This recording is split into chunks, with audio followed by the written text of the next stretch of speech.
besoin de toi, maître. Heureuse est la mère qui t'a porté et allaitée. Heureux plutôt ceux qui écoutent la parole de Dieu et qui l'observent.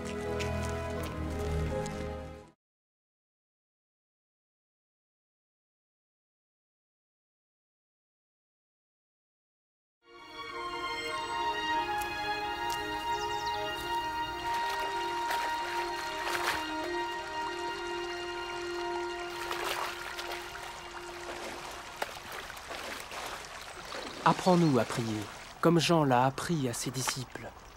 Quand vous priez, dites « Notre Père qui es aux cieux, que ton nom soit sanctifié, que ton règne vienne, que ta volonté soit faite sur la terre comme au ciel. Donne-nous chaque jour notre pain quotidien. Pardonne-nous nos offenses, comme nous pardonnons aussi à ceux qui nous ont offensés. Protège-nous contre la tentation et délivre-nous du mal. »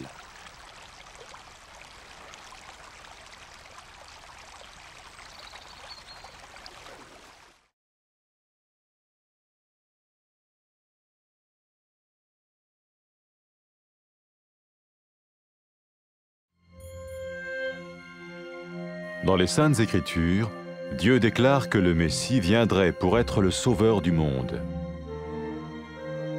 La vie de Jésus prouve qu'il est bien celui dont les prophètes avaient parlé. Ésaïe a prophétisé que la Vierge deviendrait enceinte et qu'elle enfanterait un fils. Des siècles plus tard, la naissance de Jésus accomplissait cette prophétie.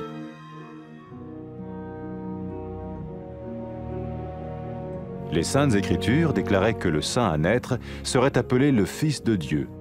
Cela signifiait que Jésus serait le Fils de Dieu au sens spirituel et non au sens physique. Nous le voyons par sa manière de vivre. Il a guéri des malades, il a pardonné leurs péchés, les a ramenés à Dieu et leur a promis une place dans le royaume éternel de Dieu. Il s'est offert lui-même en sacrifice pour le péché à leur place. Puis il est revenu à la vie, victorieux sur la mort selon le plan de Dieu. Jésus a dit « Personne ne me prend la vie, mais je la donne de ma propre volonté. » La vie de Jésus n'a pas seulement accompli les écrits des prophètes, mais elle a aussi confirmé la vérité de la sainte parole de Dieu.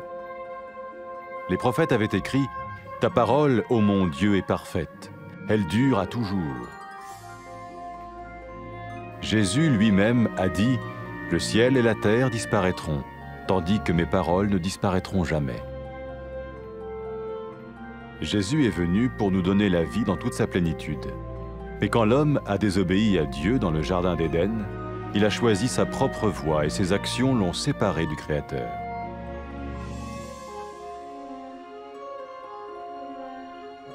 Les Saintes Écritures déclarent que tous ont péché et que le salaire que paye le péché, c'est la mort. Il s'agit de la mort spirituelle, éternelle séparation d'avec Dieu. Mais tout comme Dieu a donné un bélier pour qu'il meure à la place du fils d'Abraham, ainsi il a envoyé Jésus, le Messie, mourir à notre place. Sa vie, sa mort et sa résurrection restaurent la relation entre Dieu et tous ceux qui mettent leur confiance en lui. Maintenant, non seulement Jésus pardonne les péchés de ceux qui le suivent, mais il les sauve aussi du jugement éternel de Dieu. Ils sont sûrs d'aller au paradis et de vivre avec lui pour toujours. C'est cette vie et cette liberté de la culpabilité et du pouvoir du péché que Jésus offre à chacun aujourd'hui. Cela ne veut pas dire suivre une religion, mais choisir d'avoir foi en Jésus qui dit « Je me tiens à la porte et je frappe.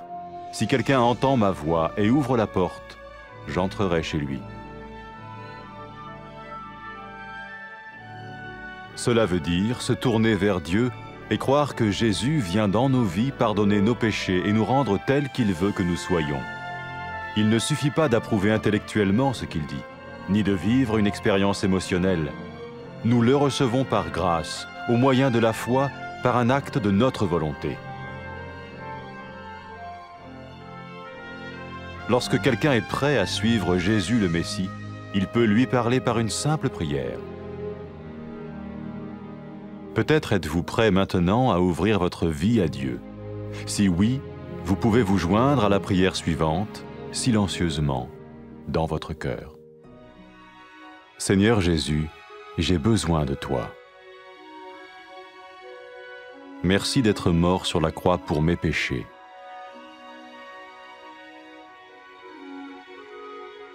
Je confesse mes péchés et je m'en repens.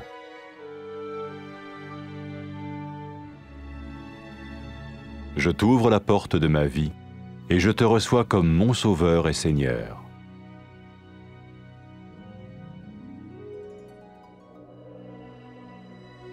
Merci de me pardonner mes péchés et de me donner la vie éternelle.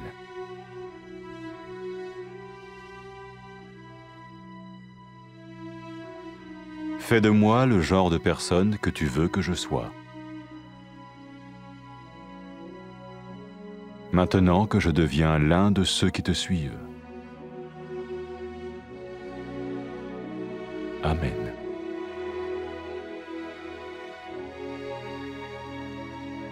Jésus a dit à propos de ses disciples, « Mes brebis écoutent ma voix, je les connais et elles me suivent. » Pour expérimenter la vie en abondance promise par Jésus, ceux qui le suivent parlent à Dieu chaque jour dans la prière et lisent ou écoutent sa parole. Ils parlent de lui à d'autres personnes et rencontrent régulièrement ceux qui l'aiment et le suivent. N'oubliez pas sa merveilleuse promesse. Tout pouvoir m'a été donné dans le ciel et sur la terre. Et sachez-le, je vais être avec vous tous les jours, jusqu'à la fin du monde.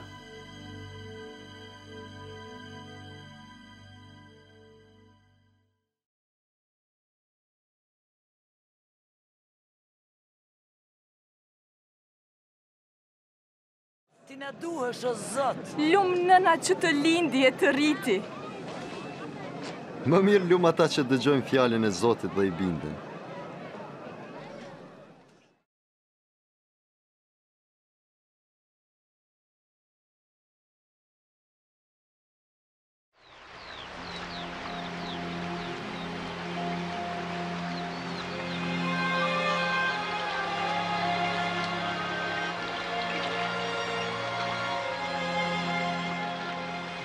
Na mëso të lutemi, si që ka mësuar Gjoni dishepujt e vetë. Kur të luteni thoni, Aty ynë që je në qiell, u shejtroft emri yt. Ardh mbretëria jote, u bë vullneti yt si në qiell dhe në tokë. Na jep bukën tonë të përditshme, dhe na i fal mëkatet tona, ashtu si ne i falim fajtorët tanë, dhe mos lejo të bijem në tundim, por na shpëton nga i ligu.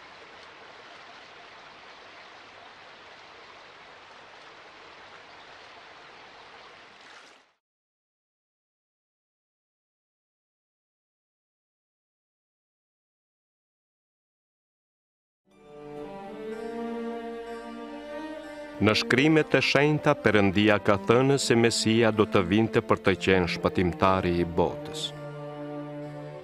Jeta e Jezusit dëshmon se ai ishte vërtet profeti për të cilin u fol. Isaia profetizoi, e virgjëra do të mbetet shtatzënë dhe do të lindë një djalë. Shekuj më vonë përmbushja kësaj profecie ishte lindja e Jezusit. Shkrimet e shenjta thonë se i shenjti që do të lindë do të quhet biri i Perëndis. Kjo do të thotë se Jezusi ishte biri i Perëndis në një kuptim shpirtëror, jo fizik. Ne e shohim këtë në mënyrën se si e jetoi jetën. Ai shëroi njerëz nga sëmundje, fali mëkatet e tyre, i kthehu në rrugën e Zotit dhe u premtoi një vend në mbretërinë e përjetshme të Perëndis. Ai e dha veten si sakrificë për mëkatet e njerëzve dhe pasi u kryqëzua, u ringjall përsëri duke e mundur vdekjen. Jezusi tha, askush nuk mund të ma heqë jetën, por e lë vetë. Jeta e Jezusit jo vetëm që përmbushi shkrimet e profetëve, por pohoi edhe një herë të vërtetën e fjalës së shenjtë të Perëndis. Profetët thanë, fjala e Zotit është e patëmetë, fjala jote, o Zot, është e përjetshme. Vetë Jezusi tha, qielli dhe toka do të kalojnë, por fjalët e mia nuk do të kalojnë. Jezusi erdhi ta japë jetën e tij në gjithë plotësinë e saj. por kur njeriu nuk ju bind në kopshtin e Edenit dhe zgjodhi të shkojë në rrugën e tij, veprimet e tij e ndanë atë nga krijuesi. Shkrimet e shenjta thonë se të gjithë kanë mëkatuar dhe paga për mëkatin është vdekja. Kjo ka kuptimin e një vdekje shpirtërore, pra të ndarë nga Perëndia. Ashtu siç siguroi Zoti një dash në vend të birit të Abrahamit, po ashtu ai dërgoi Jezusin, Mesin, të vdiste për ne. Jeta, vdekja dhe ringjallja e tij kthyen përsëri marrëdhënien midis Perëndisë dhe atyre që i besojnë atij. Tashmë, ata që ndjekin Jezusin jo vetëm që i kanë mëkatet e tyre të falura, por janë të shpëtuar nga gjykimi i përjetshëm. Ata janë të sigurt për parajsën dhe do të jetojnë me të për jetë. Jezusi ja jep këtë jetë çdo njeriu dhe e çliron nga pushteti i mëkatit. Kjo nuk do të thotë të ndjekësh një fe, por të zgjedhësh që të kesh besim tek Jezusi, i cili thotë: Unë qëndroj tek dera dhe trokas. Nëse dikush e dëgjon zërin tim dhe e hap, unë do të hyj tek ai. Kjo do të thotë të kthehemi tek Perëndia dhe të besojmë Jezusi që ai të vijë në jetën tonë, të na falë mëkatet dhe të na bëjë ashtu siç dëshiron ai të jemi. Nuk mjafton të jemi dakord vetëm me mendje me ato që thot ai. Nuk mjaftojnë as ndjenjat në një çast të caktuar. Ne e pranojmë atë përmes hirit me besim si një akt të vullnetit. Kur njerëzit janë gati të bëhen ndjekës të Jezusit, Mesis, ata mund të flasin me të përmes një lutjeje të thjeshtë. Ndoshta ti je gati tani t'ja hapësh jetën tënde Perëndis. Nëse është kështu, bashkohu me mua në lutjen që do të bëj për të dhe lutu pa zë në zemrën tënde. Zot Jezus, kam nevojë për ty. Faleminderit që vdiqe në kryq për mëkatet e mia. Unë i rrëfej dhe pendohem për mëkatet e mia. E hap derën e jetës sime dhe të pranoj ty si shpëtimtarin dhe Zotin tim.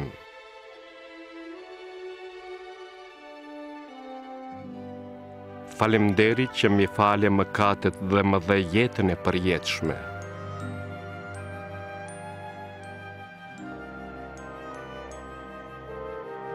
Më bëj ashtu siç dëshiron të jem.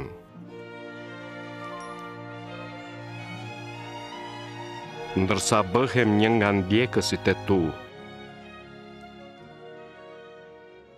Amen.